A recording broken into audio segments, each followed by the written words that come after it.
चीनी, जिस गन्ने से गुड़ इतना काला होता है उसकी चीनी इतनी सफेद कैसे हो गई? केमिकल्स उसमें डाले जाते हैं। और मैं एक चीनी मिल के अधिकारी जो मैनेजर है, मैं उनकी बात आपको बता रहा हूं। उन्होंने कहा कि मुझे लगभग 12 साल हो गए चीनी मिल में काम करते हुए, और जब से मैंने काम करना शुरू कर दिया चीनी मिल में, तभी से मैंने घर में चीनी लाना ही बंद कर दिया। मैं तब से अपने बच्चों को चीनी खिलाता ही नहीं हूं, जबकि नौकरी से सैलरी वहीं से मिलती है, मगर चीनी नहीं। मैंने कहा कि आखिर कौन सी घटना घटी जिसके कारण से आपने ऐसा किया?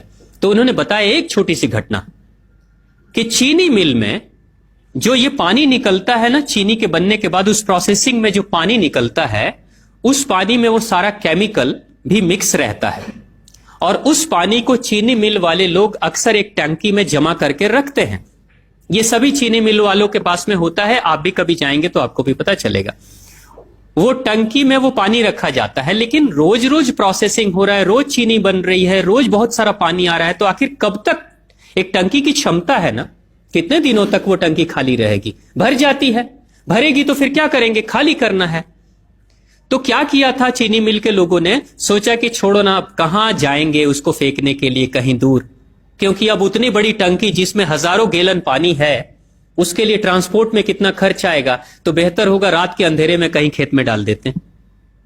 क्योंकि जनरली फैक्ट्रियां तो होती हैं ऐसे ही बिराने में, तो कहीं डाल देते किसी खेत में, क्या पता चलेगा पानी है कि चीनी मिल का पानी है क्या है। तो ये सोचकर मैनेजमेंट वाले लोगों ने रात में ही उस पानी को खेतों में छुड़वा दिया, और नतीजा यह हुआ कि उस खेत की सारी फसल जल गई, मिट्टी बंजर हो गई।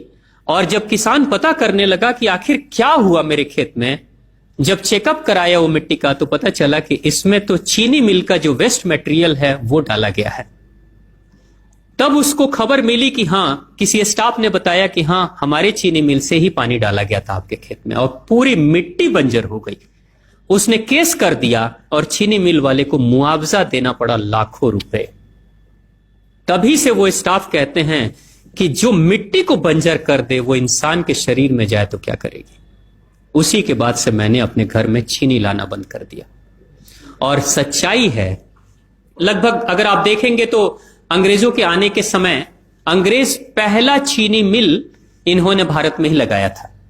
पहला चीनी मिल भारत में ही अंग्रेजों का लगा, और अंग्रेजों ने चीनी की शुरुआत की। भारत के लोग गुड़ खाते थे, चीनी नहीं खाते थे। उन्होंने बहिष्कार किया, बिल्कुल नहीं, लेकिन चीनी और चाय पत्ती दोनों के लिए लोगों को तैयार किया गया था। चाय पिला पिलाकर फ्री में, चीनी के लिए तैयार किया गया और चाय के लिए भी तैयार किया गया।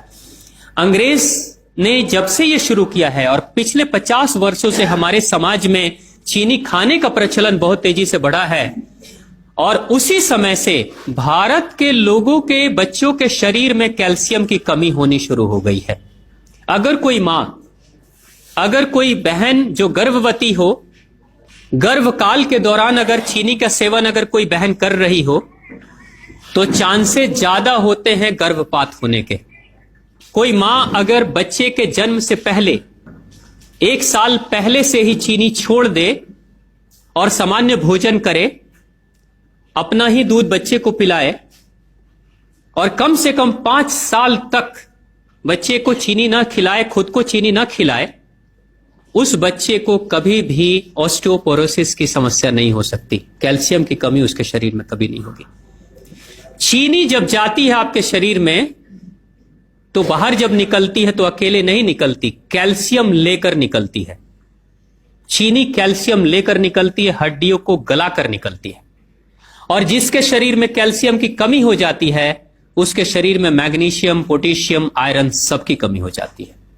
कैल्शियम वो तत्व है कि जिसके शरीर में कम हो जाए, सारे तत्व कम हो जाएंगे, और कैल्शियम की कीमत पे चीनी हम खाते हैं।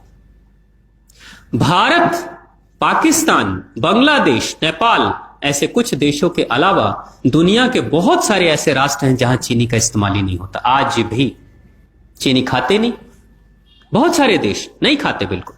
आप गुड़ खाया करिए, वो ज्यादा बेहतर है, चीनी को छोड़िए।